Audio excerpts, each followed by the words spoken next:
윤석열 대통령에 대한 탄핵 심판 변론이 종료됐습니다. 이제 헌법재판소의 최종 결정만을 앞두고 있는데요. 이번 주 현장 속으로에서는 윤 대통령의 운명을 가를 5대 핵심 쟁점을 짚어봅니다. 최근 노동조합의 쟁의 행위와 관련해 주목할 만한 판결이 잇따라 나오고 있습니다. 그중에는 대법원에서 파기에 돌아간 판결도 2건이나 있는데요. 이번 주 뉴스픽 시간에는 경영계와 노동계 모두가 주목한 주요 판결의 쟁점을 짚어봅니다.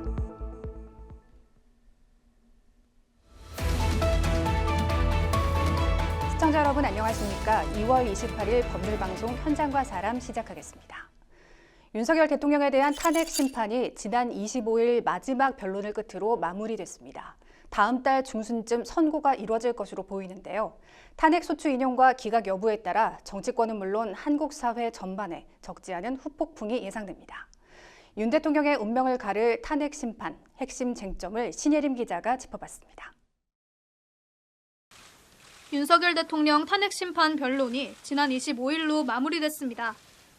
국회 측은 최종 변론에서 12.3 비상계엄 선포가 위법할 뿐더러 국회나 중앙선거관리위원회에 병력을 투입해 기능을 마비시키고 침탈한 정도가 중대하므로 파면해야 한다고 강조했습니다.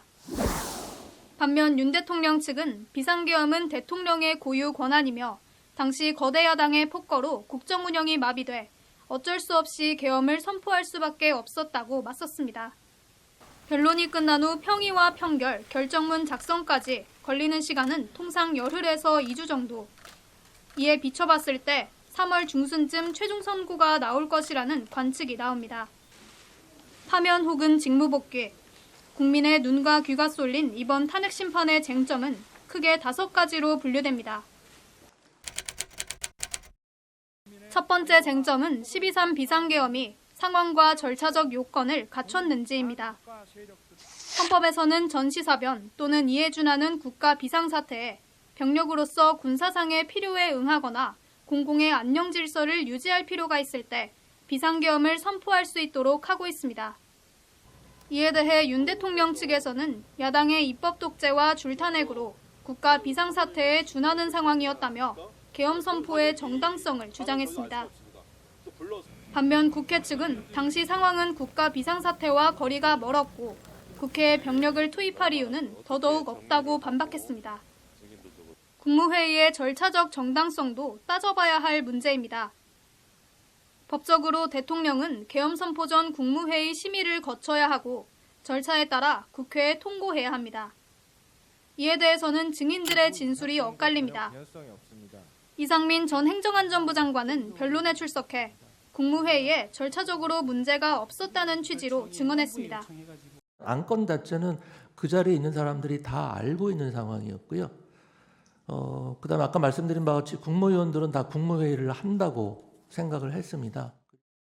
반면 한덕수 국무총리는 국무회의가 제대로 된 요건을 갖추지 못했다던 입장을 재차 확인했습니다. 통상의 국무회의와는 달랐고 또 형식적인 또 실체적인 흠결이 있었다고 생각합니다. 다만 12월 3일 오라는 그런 연락을 받고 국무위원들은 순차적으로 모였고 비상계엄에 대해서 처음 듣고 걱정과 많은 우려를 표명했습니다. 한 총리는 또한 국무위원 모두 만류했다고 기억한다며 국무회의에 찬성하는 국무위원도 있었다는 김용현 전 국방부 장관의 주장과 배치되는 증언을 내놓기도 했습니다.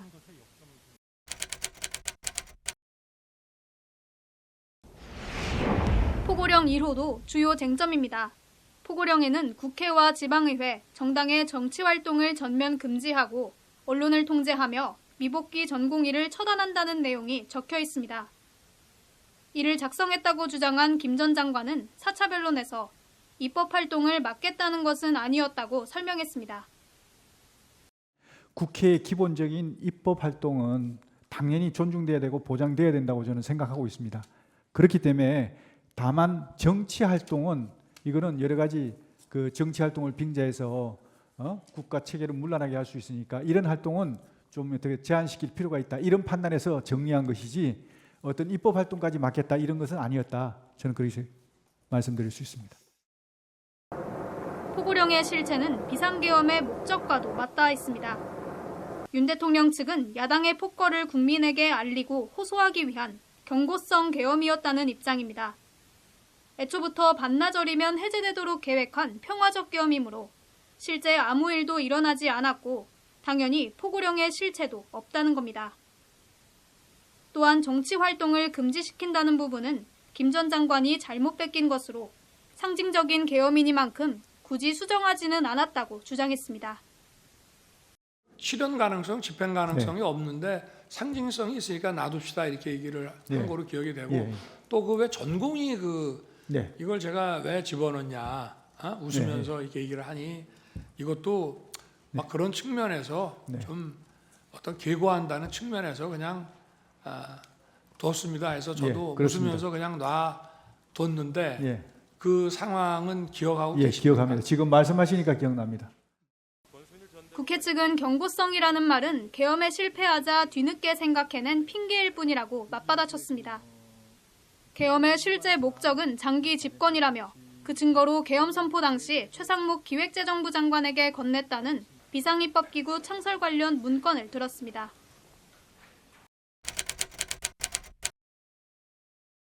국회 활동을 실질적으로 방해하려는 시도가 있었는지도 핵심 쟁점입니다.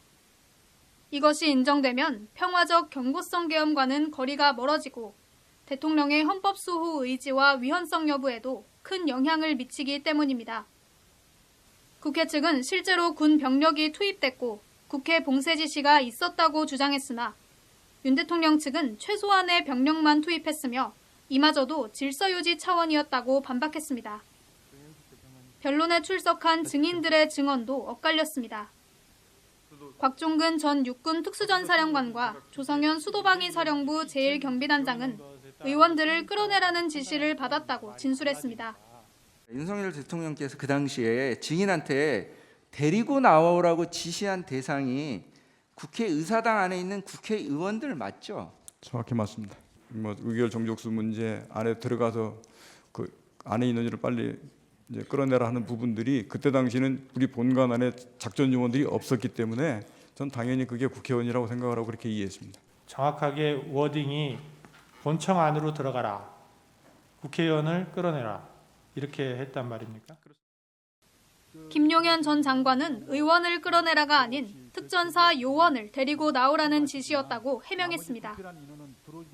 증인이 특전사 곽정근 특전사령관 곽정근으로부터 국회 내 상황을 듣고서 너무 혼잡하다는 보고를 받고 사상자가 생길 수 있다는 판단에 의원이 아니라 요원을 빼내라고 한 것을 김병주 국회의원이 의원들 빼내라는 것을 동가시킨 것이죠. 네, 그렇습니다.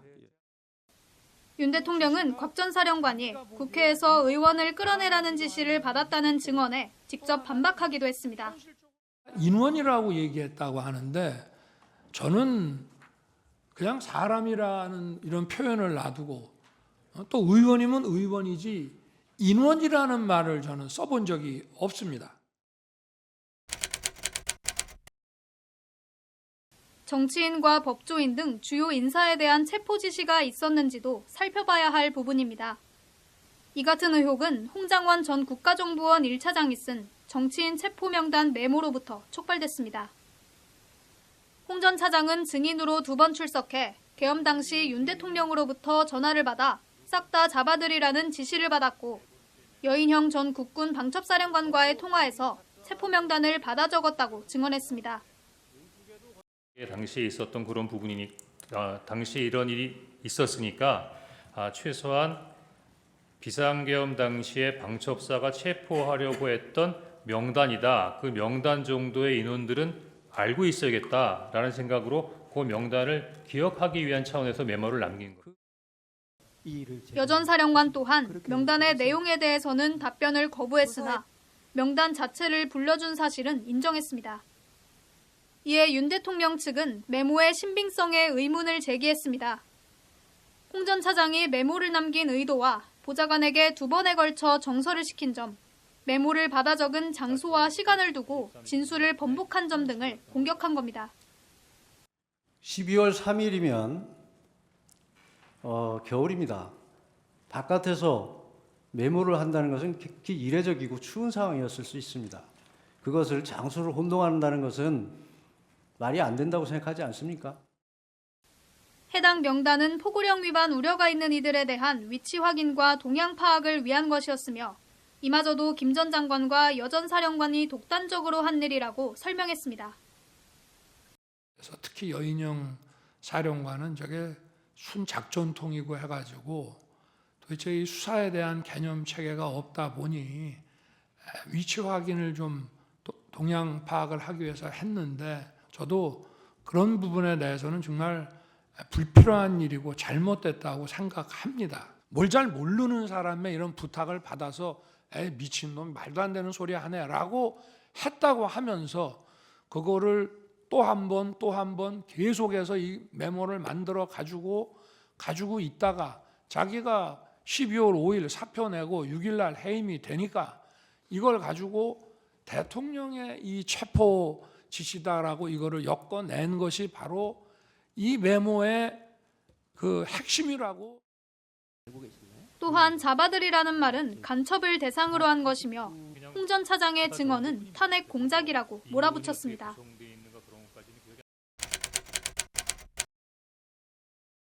마지막 쟁점은 중앙선거관리위원회 장악 시도 여부입니다. 국회 측은 군 병력을 선관위에 투입한 것 자체가 위헌이라는 입장입니다. 당시 국가 비상사태도 아니었던 데다 대통령의 개인적인 의혹을 확인하기 위해 영장도 없이 선관위를 압수수색한 것은 중대한 위법 행위라는 겁니다. 이에 대해 윤 대통령 측은 이번 계엄 선포의 배경 중 하나가 부정선거 의혹이라며 해당 의혹을 검증하고 부실선거를 관리하기 위한 차원이었다고 반박했습니다. 군을 통해 선관위를 장악하려는 목적은 없었다는 겁니다. 변론이 모두 마무리된 지금 남은 것은 헌재의 결정뿐. 그러나 증인들의 진술이 엇갈리고 일부는 진술을 번복하고 있어 헌재가 12.3 비상계엄의 실체를 정확히 파악하는 것이 어려울 수 있다는 우려도 나옵니다. 여기에 윤 대통령 측은 헌재가 피의자 검찰 조서를 증거 채택한 점도 지적하고 있습니다. 개정 형사소송법에 따라 형사재판에서는 피고인이 피신조서 내용을 부인하면 증거로 쓸 수 없기 때문입니다. 반면 헌재는 박근혜 전 대통령 탄핵심판 사건에서도 조서를 증거로 채택했다는 등의 이유로 윤 대통령 측 주장을 인정하지 않았습니다. 탄핵심판 선고까지 앞으로 약 일주일. 이번 선고로 수개월째 지속되는 사회적 혼란을 잠재울 수 있을지 관심이 모아지고 있습니다. 법률방송 신예림입니다.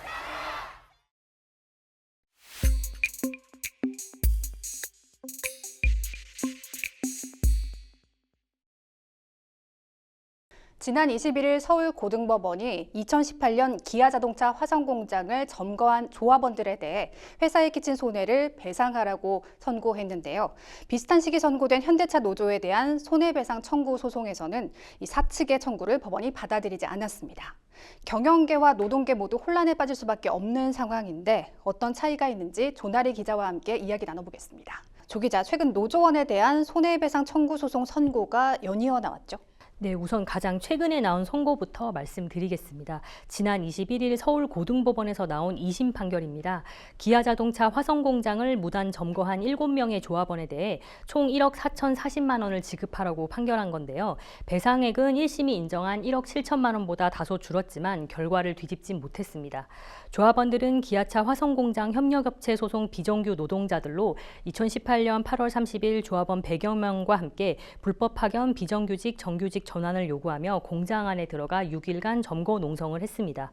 기아차는 농성으로 인해 범퍼 생산 공정이 엿새간 중단돼 10억 800여만 원의 손해를 입었다며 손해배상 청구 소송을 제기했는데요. 조합원들은 농성이 적법한 쟁의행위였고 사내 협력사를 상대로 제기한 것이기 때문에 기아차의 손해와 쟁의행위 간에 인과관계가 없다고 주장했습니다. 하지만 법원 판단은 달랐습니다. 1심 재판부와 2심 재판부 모두 사측의 손을 들어준 건데요. 노조원들이 공장 직원들의 범퍼 제작을 수행하지 못하도록 방해했고 그로 인해 생산 라인 전체 가동이 중단됐다고 봤습니다. 이 경영계에서 판결과 관련해서 입장이 있었나요? 네, 선고가 나온 날 한국경제인협회가 짧은 입장을 냈습니다. 한경협은 이번 판결에 대해 노조의 불법 공장 점거로 인해 생산 차질이 빚어진 사건에서 법원이 고정비 피해에 대해 배상 책임을 인정한 것은 의의가 있다고 평가했는데요. 그러면서 노조의 불법 행위로 인한 기업의 경제적 피해가 최소화될 수 있도록 앞으로도 법원의 심중한 판단을 기대한다고 덧붙였습니다. 네, 마지막에 강조하고 싶은 이야기를 한 것 같은데요. 그런 말을 덧붙인 특별한 이유가 있을까요? 네, 그렇습니다. 한경협은 이번 판결과 달리 지난 6일 현대차 노조의 손해배상 판결을 거론했는데요. 당시 판결에서는 고정비가 손해로 인정되지 않았기 때문입니다. 부산 고등법원 판결인데요. 법원은 현대차 조합원의 쟁의행위로 비롯된 손해배상 청구 소송 파기환송심에서 사측의 청구를 모두 받아들이지 않았습니다. 조합원들은 2012년 8월 사내 하청 비정규직 근로자의 직접 고용을 촉구하며 울산 공장의 최종 조립 라인을 멈춰 세웠습니다. 이로 인해 5시간 가까이 생산이 중단됐는데요. 울산지법 1심과 부산고법 2심은 모두 현대차의 손실을 인정했습니다. 하지만 대법원 판결은 달랐습니다. 대법원은 쟁의행위 종료 후 추가 생산을 통해 부족분이 만회됐는지 따져봐야 한다고 지적했는데요. 또한 고정비 손해란 판매와 매출이 감소해 매출액에서 회수할 수 있었던 비용을 회수하지 못할 때 손해가 발생한다고 봤습니다. 즉 생산량이 감소했다는 것만으로는 손해가 발생한 것이 아니라는 게 대법원과 부산고법 파기환송심의 설명입니다. 대법원까지 갔다가 돌아온 사건이라 그 무게감이 있을 듯한데요. 경영계에서는 당시 어떤 입장을 냈습니까? 네, 이번에는 한국경영자총협회가 성명을 냈습니다. 경총은 회사의 연간 생산 계획은 단순 목표치에 불과하다면서 시장 상황에 따라 수시로 바뀌는 것인데 생산 달성 여부에 따라 손해배상 책임을 달리하는 것은 납득하기 어렵다고 비판했습니다. 사실 경영계는 손실보다 이번 판결로 쟁의행위가 만연해질 것을 우려하고 있는데요. 합법적으로 쟁의행위가 개시됐다 하더라도 그 과정에서 폭력이나 기물파손 같은 범죄가 발생했다면 그에 따른 처벌과 배상 책임을 져야 할 것입니다.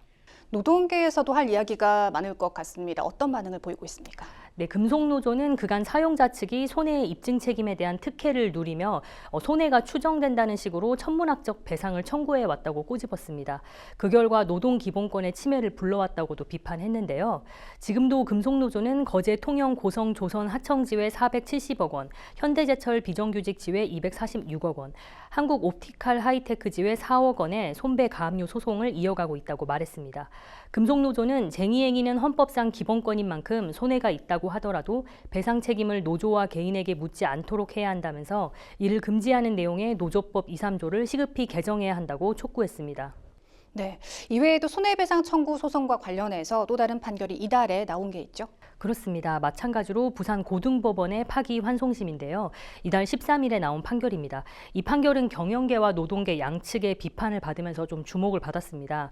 법원이 현대자동차가 쟁의행위에 참여한 조합원 4명을 상대로 제기한 손해배상 청구 소송에서 회사가 청구한 손해액 20억 원을 인정하면서도 조합원들의 배상 책임 비율을 각각 5%와 15%로 재원한 건데요.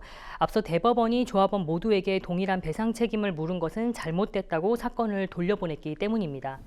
대법원은 노조의 지시에 따라 쟁의행위에 참여한 조합원은 쟁의행위 정당성에 의심이 간다 해도 불응하기 어렵다며 급박한 상황에서 조합원에게 정당성 여부를 일일이 판단할 것을 요구하는 것은 근로자의 단결권을 악화시킬 우려가 있고 노조의 의사결정이나 행위에 관여한 정도도 조합원에 따라 큰 차이가 있을 수 있다고 판단했습니다. 이에 따라 파기환송심은 조합원 4명 중 3명에게는 공동 20억 원을, 1명은 앞선 3명과 공동으로 13억 5,709만 원을 지급하라고 판결했습니다. 네, 경영계와 노동계 양측의 비판을 받았다고 하는데 어떤 이유 때문입니까? 네, 경영계는 공동 불법 행위의 경우 행위자들이 부담하는 손해에 대해서 책임 비율을 개별적으로 평가하지 않는 것이 원칙이라며 유독 쟁의행위 사건에서만 관대한 처분이 왜 내려지는지 모르겠다고 비판했습니다. 사실 이번 판결은 사측이 제기한 배상액인 20억 원이 모두 인정된 사례인데요. 다만 조합원들의 책임 비율만 달리 정해진 사안입니다. 즉 사측이 승소한 사건인데요. 다만 경영계는 불법 쟁의행위에 경각심을 올려야 할 법원이 행위 가담 정도로 책임을 경감하는 것이 맞냐는 취지입니다. 결국 쟁의행위가 더욱 빈번해질 것을 우려한 것으로 보입니다. 반면 노동계에서는 사법부가 현대차의 불법 파견 범죄를 여러 차례 인정했음에도 불법 파견 해결을 요구하며 쟁의행위에 나선 조합원들에 대해 배상 책임을 인정했다고 규탄했습니다. 그러면서 사용자의 범죄로 쟁의가 발생했을 때 손해배상 청구를 금지해야 한다면서 현대차를 향해 모든 소송을 취하하라고 촉구한 상태입니다. 네, 양측의 입장차가 큰 것 같습니다. 이번에 대법원에서 나온 법리가 앞으로의 사건에도 적용될 시 경영계와 노동계의 갈등도 깊어질 것 같은데요. 정치권에서도 관심을 갖고 지켜봐야겠습니다. 이번 주 뉴스픽 여기까지입니다. 화제의 사건이나 사회 현안을 인물을 통해 조명하는 시간 피플입니다. 검찰 특활비 전액 삭감과 지방 분권형 개헌을 오랫동안 외쳐온 변호사가 있습니다. 시민운동가 하승수 변호사인데요. 진보 인사로 분류되는 하 변호사가 최근 보수 대권주자 오세훈 서울시장이 주최한 개헌 토론회에 참여해 눈길을 끌었습니다. 하 변호사가 그리는 대한민국은 어떤 나라일까요? 석대성 기자가 듣고 왔습니다.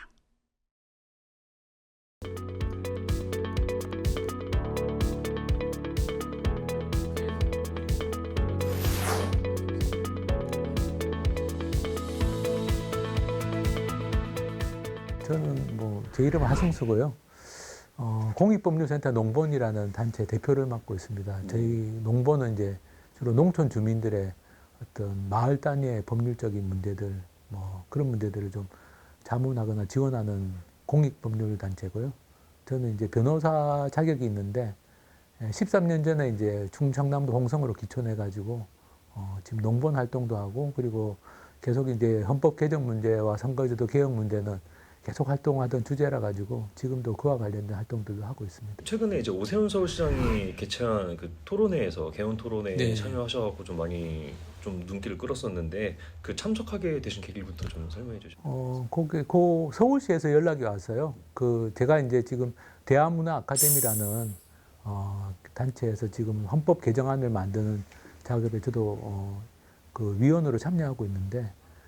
그 중에 이제 지방분권 파트를 제가 좀 맡고 있어가지고 그래서 서울시에서 지방분권 관련된 개헌 토론회를 한다고 해서 저한테 이제 발제를 좀 부탁하셔가지고 헌법 개정이라는 건 우리나라 국민 전체의 문제고 이거는 보수 진보로 따질 문제도 아니기 때문에 흔쾌히 저도 이제 그 지방분권 개헌 토론회에 참석해서 그동안 그 대한문화 아카데미에서 여러 학자들이 같이 논의했던 그 지방분권, 지방자치 관련된 헌법 개정안에 대해서 좀 발제를 했었습니다. 어떤 방향이 좀 이미 좀 말씀을 해주시긴 했지만 좀 구체적으로 어떤 방향으로 좀 개헌이 이루어져야 된다고 보십니까? 이번 개헌의 핵심은 이제 저희 한마디로 요약하면 대권에서 분권으로 이렇게 지금 잡고 있습니다. 그리고 대권에서 분권으로라고 한다는 건 이제 대통령에게 집중된 권한을 이제 입법부나 이렇게 입법부 국회로 분산시키는 그걸 흔히 수평적 분산이라고 하는데 권력 분산, 수평적 권력 분산도 필요하고. 또 수직적 권력 분산이라고 하는 건 흔히 이제 중앙정부와 지방정부 간의 권력 분산, 그게 지방분권이죠. 그리고 더 나아가면 이제 어떻게 보면 관에서 민으로의 권력 분산이 필요하죠. 그러면 이제 소환 이제 국민투표제, 국민발안제도 이런 국민참여제도를 좀 확대하는 것. 그래서 이번 개헌의 핵심은 어쨌든 이 집중된 권력을 분산시키는 것에 있다. 대권에서 분권으로 이렇게 한마디로 표현할 수 있을 것 같은데요.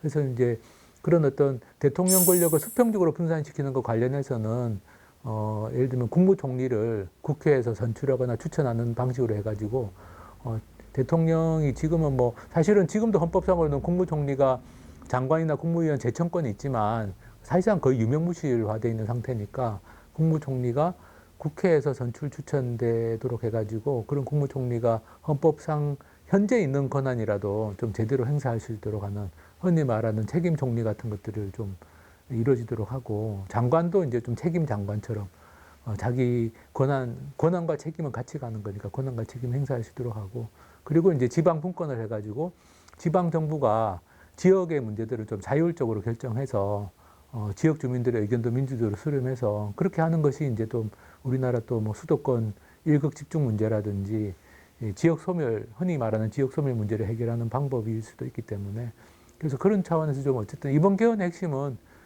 권력의 분산, 분권이 아닌가 싶습니다. 그래서 이제 지방 분권을 하는 차원에서 보면은 이제 좀 지역 대표형, 그러니까 광역시도나 권력은 더 넓어질 수도 있습니다만 그런 광역을 대표하는 상원이 도입되는 것이 바람직하다고 봅니다. 많은 민주주의 국가들이 양원제를 도입하고 있죠. 뭐 대표적으로 미국 같은 나라도 하원, 상원, 양원제를 도입하고 있고, 미국의 상원은 이제 주를 대표하는 상원이죠. 그리고 독일 같은 나라도 유럽에서 뭐 대표적인 민주주의 국가지만 독일도 양원제를 채택하고 있고, 뭐 국민들이 직접 그 상원에는 뽑지는 않습니다. 간선제지만 어쨌든 양원제를 채택하고 있고, 뭐 스위스라든지 오스트리아라든지 뭐 프랑스라든지 많은 민주주의 국가들이 양원제를 택하고 있습니다. 그래서 이제 우리나라도 사실은 이렇게 지방 분권을 확실하게 하려면 비수도권, 특히 지방의 목소리가 좀 균형 있게 반영될 수 있도록 하려면 그런 광역 정도의 지역을 대표하는 양원제 도입이 좀 필요하다고 생각하고요. 우리나라 같은 경우도 2공화국 당시에 4.19 혁명이 일어난 직후에 실제로 이제 그때는 상원을 참의원이라고 불렀는데 참의원 선거를 했었습니다. 근데 이제 그 참의원 자체가 1961년에 5.16 쿠데타가 일어나면서 그냥 아주 짧은 기간만 활동하고 끝났는데, 우리나라도 사실은 1950년대 이미 양원제로 헌법은 돼 있었고, 다만 선거를 안 하고 있다가 1960년에 선거를 해서 양원을 구성했던 경험이 있기 때문에 우리나라에서도 양원제가 완전히 생소한 제도는 아닙니다. 다만 이제 국민들의 국회 불신 때문에 그러면 양원제를 도입하면 국회의원들 숫자가 늘어나서 오히려 이 국회 불신하는 국민들로서는 이걸 받아들일 수 있겠느냐라는 문제가 있는데, 저는 그거는 국민들도 좀 생각을 해보셔야 되는 게, 지금처럼 단원제죠, 단원제. 국회가 하나로 돼 있을 때는 오히려 국회 안에서의 견제와 균형이 힘듭니다.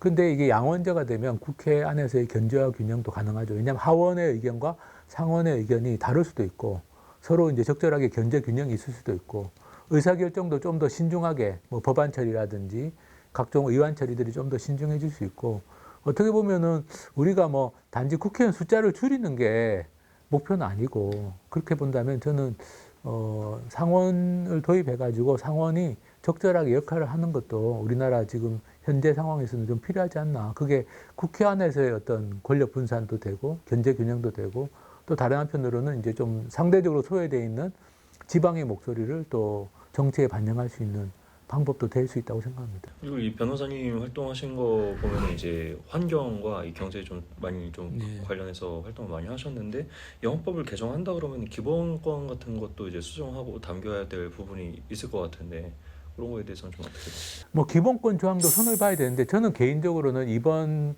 개헌의 핵심이 기본권 조항을 선보는 건 아니라고 봅니다. 저는 좀 단계적 연속적 개헌이 바람직하다. 그렇다면 지금 이제 기본권 부분은 토론해야 될 내용들이 상당히 많거든요. 그렇다면 기본권 부분에서도 좀 뭐 합의가 되는 부분들은 처리하되, 합의가 안 되는 부분은 좀 더 많은 논의를 하는 것도 방법이라고 생각합니다. 가령 이제 지금 뭐 기후위기 같은 게 심각해지니까 기후위기 같은 어떤 그에 대체하는 어떤 국가의 책무 같은 걸 뭐 헌법에 명시하자, 이런 거는 합의가 될 수도 있죠. 뭐 환경권을 강화하자라든지, 이런 그렇게 합의가 될 수 있는 부분은 이제 저는 기본권 조항을 좀 선보는 것도 저는 좋겠다라는 좀 생각이 있는데, 다만 뭐 타협이나 합의가 당장에 어려운 부분이 있다면 그건 좀 더 논의하는 것도 괜찮다. 그렇다면 이번 헌법 개정의 핵심은 아무래도 이제 그 좀 권력 분산 쪽으로 가는 게 좋지 않겠냐라는 생각이 있고요. 그리고 꼭 제가 한마디 드리고 싶은 이야기는, 흔히 헌법의 기본권 조항을 잘 만들면 국민들의 기본권이 잘 실현될 것이다, 이렇게 착각하는 경우가 있습니다. 근데 그건 착각이고요.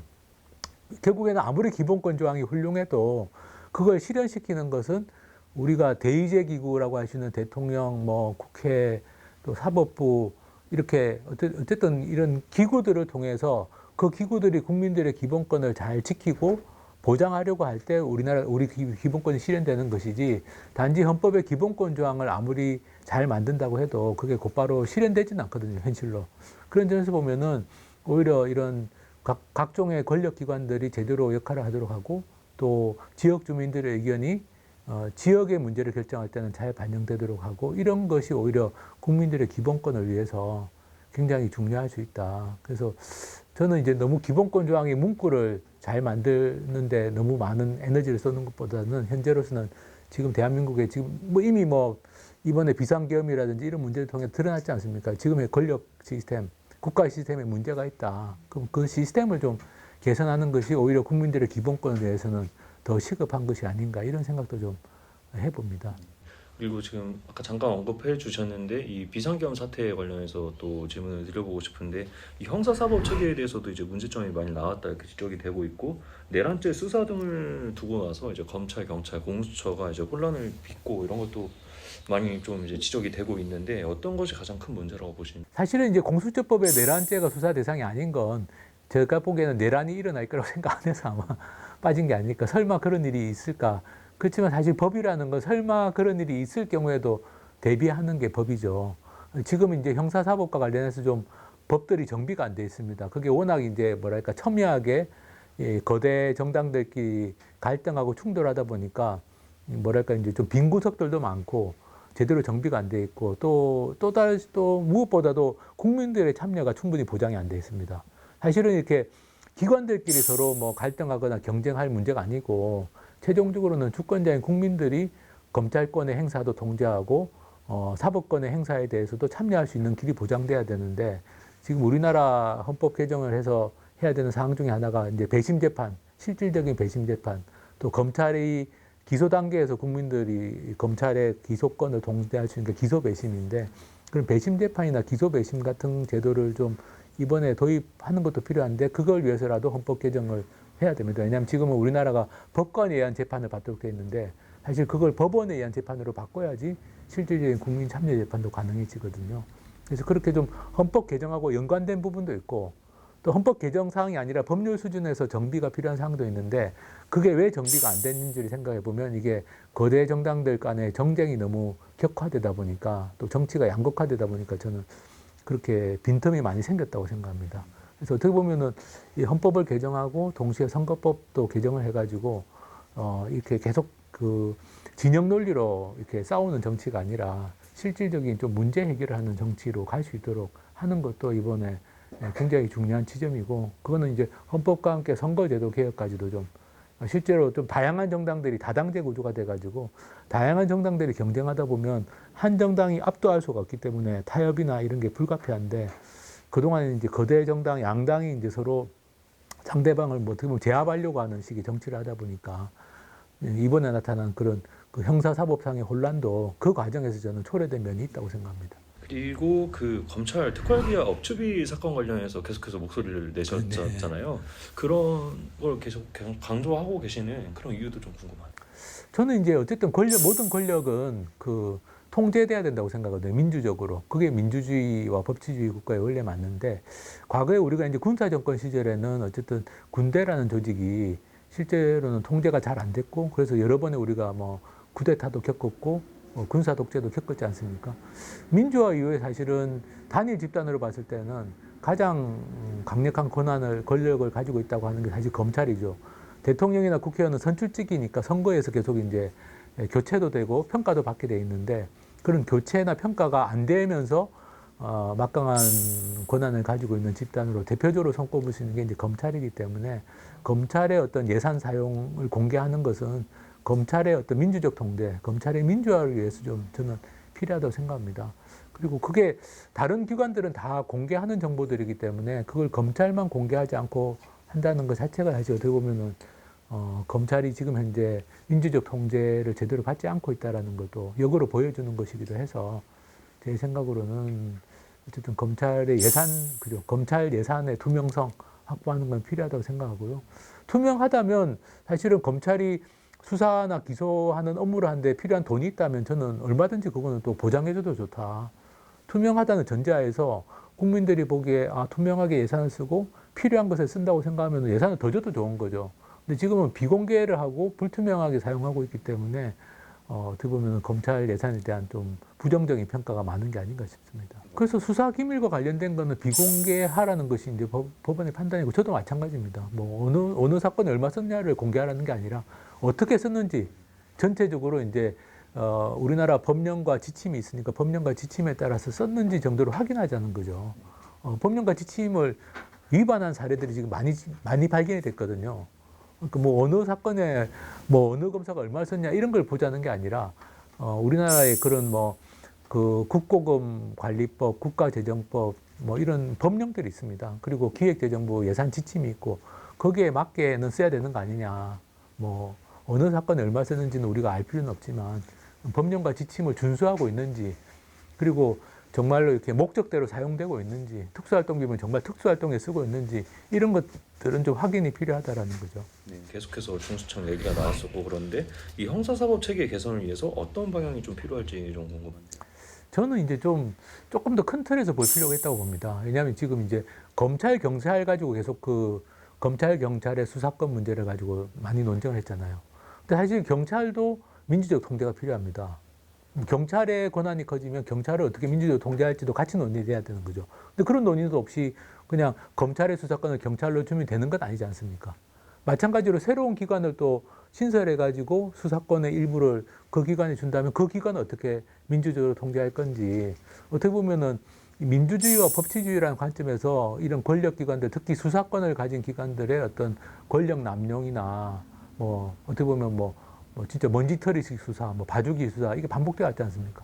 이런 걸 막을 수 있는 어떤 큰 틀의 저는 구상 원칙에 대해서 합의를 하고 그에 맞춰서 이제 어떤 구체적인 수사권 배분 문제도 논의하는 게 맞다. 근데 뭐 지금 검찰의 수사권을 제한하고 경찰의 수사권을 확대하자고 하지만 경찰을 어떻게 민주적으로 통제할지는 제대로 논의가 안 됐고, 이번에 뭐 비상계엄에도 경찰이 동원됐지 않습니까? 그러니까 저는 이제 그런 좀 큰 틀의 관점을 좀 가질 필요가 있고, 그 민주적 통제라는 건 결국은 이제 바깥에서 외부에서 또 국민들에 의해서 통제가 돼야 되니까 거기에 대한 논의는 너무 없다라는 생각을 좀 합니다. 그래서 미국에서 이제 하는 거는 기소 배심, 수사나 기소 과정에서부터 국민들이 무작위로 추출된 국민들이 배심원처럼 수사나 기소 과정에 참여하는 기소 배심이라는 제도가 있고, 일본 같은 경우는 이제 검찰 심사회라고 해가지고 역시 무작위 추첨으로 뽑힌 시민들이 검사의 불기소 처분에 대해서는 다시 재심사를 할 수 있도록 돼 있고, 만약에 시민들이 이거 기소해야 돼라고 결정하면 기소해야 되거든요. 그 일본의 검찰심사회법이 그렇게 돼 있습니다. 그러면 우리나라는 뭐 수사 기소권을 어떻게 기관 간에 배분하느냐를 이전에, 그럼 국민들이 어떻게, 주권자인 국민들이 어떻게 이런 수사나 기소권의 남용을 방지하는데 참여하고 그 수사나 기소권을 민주적으로 통제할 수 있는지, 여기에 대한 고민이 너무 없었다는 거죠. 저는 이제 제일 중요한 게 기소 배심이나 일본의 검찰 심사회 같은 국민들에 의한 어떤 민주적 통제, 이 장치가 마련이 되고, 그리고 그와 함께 지금 뭐 경찰 같은 경우는 국가경찰위원회, 자치경찰위원회인데 유명무실하다는 비판이 많지 않습니까? 경찰위원회들을 어떻게 제대로 구성해서 이게 실질적 역할을 하도록 하고, 그리고 검찰 같은 경우도 이제 그러면 검찰이 가지고 있는 기소권, 그리고 일부 수사권들을 어떻게 앞으로 할 것인지, 뭐 만약에 공수처는 어떻게 할 것인지, 그런 걸 좀 그런 큰 원칙 아래에서 논의를 할 필요가 있고, 그건 정답이 저는 없는 문제라고 봅니다. 어떻게 이 기관 간의 권한을 어떻게 배분하고 할 것인지 정답이 없는 문제지만, 가장 중요한 원칙은 어쨌든 주권자인 국민들이 최종적인 통제를 할 수 있어야 되고, 이 기관의 권력 남용이나 또는 무책임한 행태를 막으려면 결국에는 외부의 통제가 가능해야 된다. 저는 그리고 이게 권력의 신여화되는 것들을 방지하려면 그죠. 그게 단순히 대통령이나 이런 사람들에게 뭐 충성하는 그런 조직이 되어서는 안 되기 때문에, 그러면 이제 외부의 통제 중에 또 국회의 통제도 있을 수 있습니다. 그런 것들을 좀 잘 짜나가는 게 필요하다고 생각합니다. 네, 변호사님, 마지막으로 앞으로의 활동 계획 좀 알려주시면. 일단은 지금 대통령 선거가 때까지 뭐 현실적으로는 헌법 개정이 좀 어렵다고 저는 생각하고요.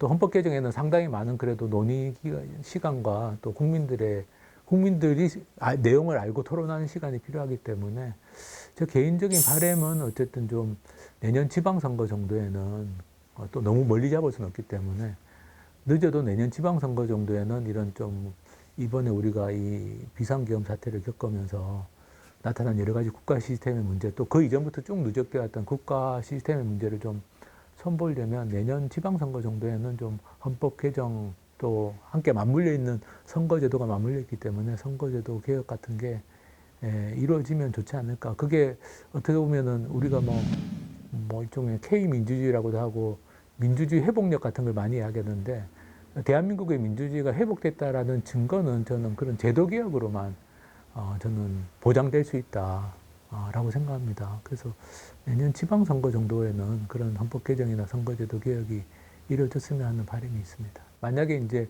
헌법 개정이라는 걸 좀 더 확실하게 하려면 저 개인적으로는 이제 헌법 개정 절차법이 필요하다고 생각합니다. 왜냐하면 이게 대통령 선거, 이번에 대통령 선거 때도 아마 후보들이 개헌 문제를 꺼내겠죠. 근데 당장의 대선 때까지 개헌이 어렵다면 뭐 가령 이제 내년 지방선거 때까지 헌법 개정을 어떻게 추진하겠다라는 개헌 절차에 관한 법률. 그래서 그때는 반드시 하겠다라는 거죠. 뭐 가령 어느 시점을 정해놓고 그런 개헌 절차법에 대해서는 저는 대통령 후보들이 다 합의하도록 만드는 그런 여론을 좀 국민들이 같이 좀 만들면 어떨까. 그래서 우리가 개헌의 내용에 대해서는 아직 합의를 하려면 시간이 더 필요하지만 개헌을 한다는 것 자체에 대해서는 좀 특히 뭐 내년 지방선거 정도까지는 개헌한다는 것에 대해서 합의하는 그런 개헌 절차법은 저는 이번 대선 과정에서 후보들 간에도 그렇고 국민들 간에도 좀 합의가 되면 좋겠다라는 생각이 있고요. 그걸 위해서는 아마 여러 개인이나 단체들이 좀 할 역할들이 있지 않을까 싶고, 만약 그게 합의가 된다면 그러면 한 1년 정도 시간이 있기 때문에 1년 정도 시간 안에 쟁점들을 가지고 저는 그게 국회의원들끼리만 토론할 문제가 아니라고 봅니다. 결국 헌법은 우리 국민들의 것이기 때문에 국민들이 곳곳에서 토론하고 또 타협점을 찾아 나가고, 어차피 헌법에 대해서는 의견이 다 갈릴 수밖에 없습니다. 다양한 의견이 있을 수밖에 없는데 그걸 합의해내는 게 민주적인 과정이거든요. 그런 것들을 좀 아마 그런 곳곳에서 토론하고 의견을 모아나가고 그것이 정치권에 반영될 수 있도록 하는 그런 어떤 국민적인 운동 같은 게 아마 필요하지 않을까 싶습니다.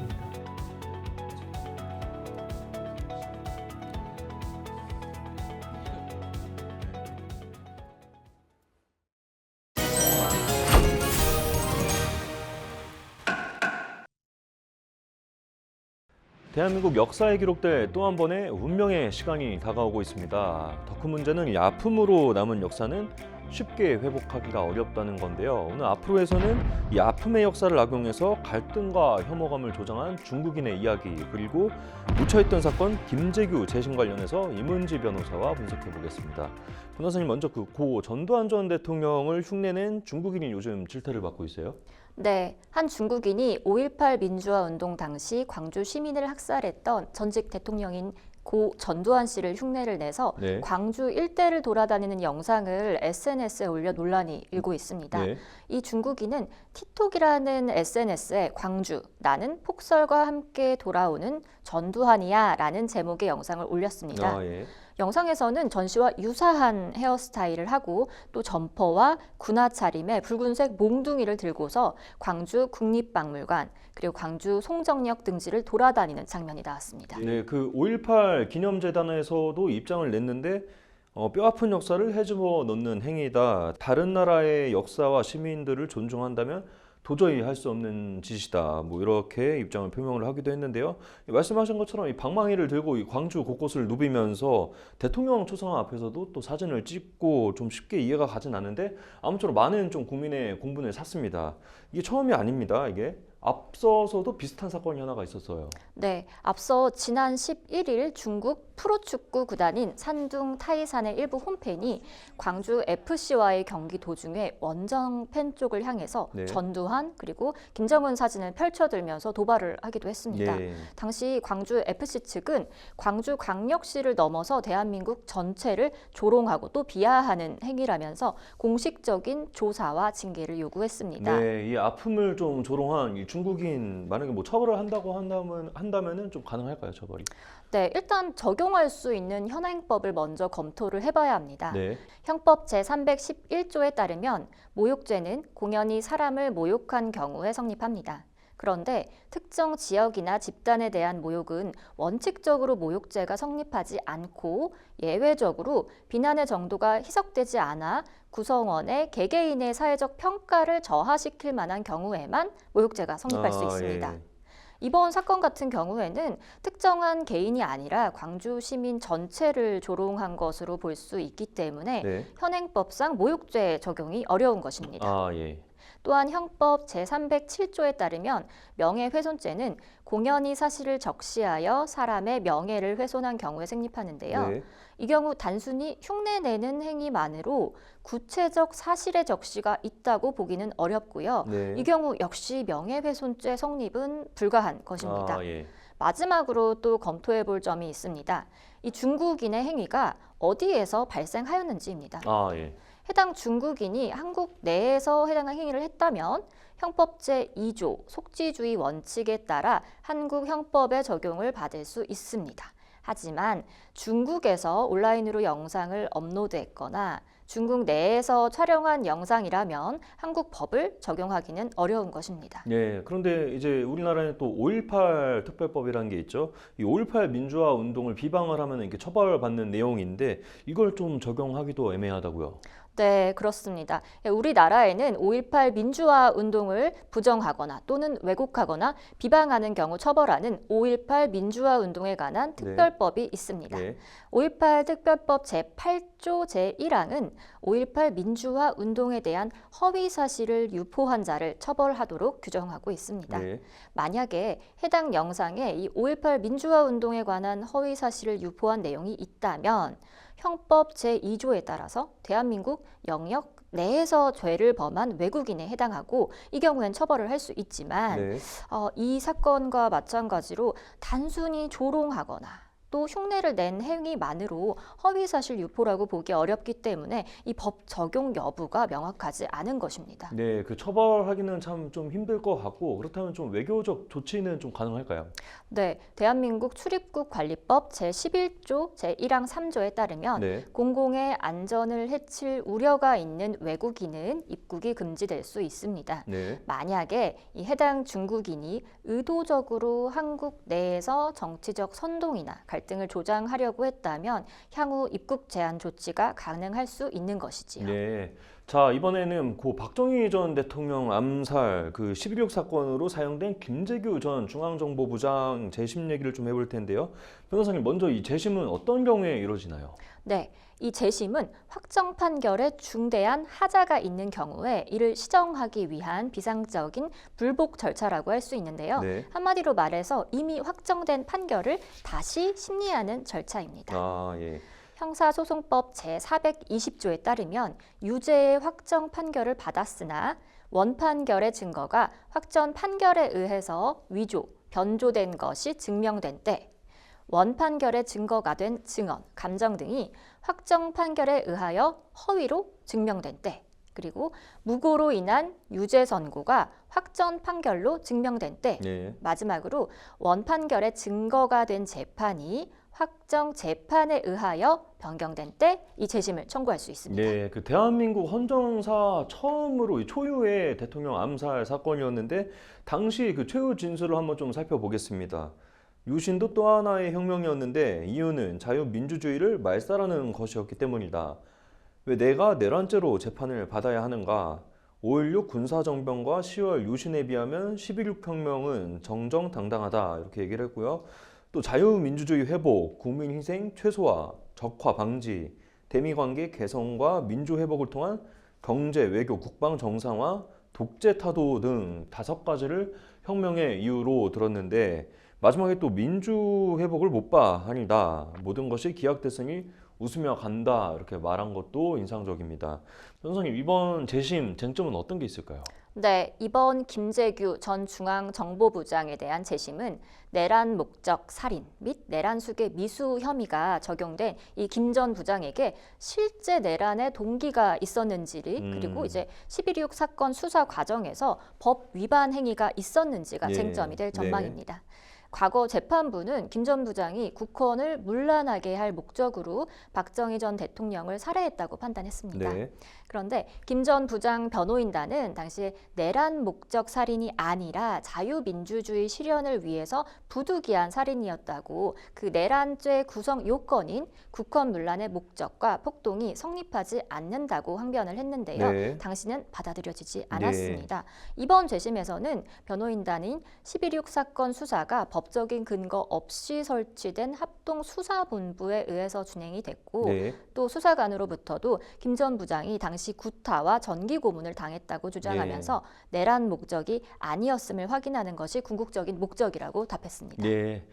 네, 해결되지 않은 과거는 현재는 물론 미래에도 영향을 미친다고 하죠. 역사는 단순한 과거의 사건이 아니라 현재를 살아가는 사람의 정체성과도 직결이 된다고 합니다. 법적, 제도적, 그리고 역사적 치유 방편을 마련하는 데 서둘러야 할 것 같습니다.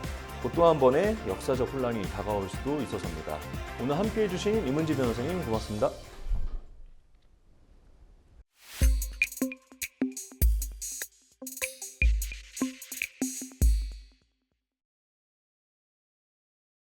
이번 주 현장과 사람은 여기까지입니다. 다음 주 더욱 좋은 내용으로 찾아뵙겠습니다. 고맙습니다.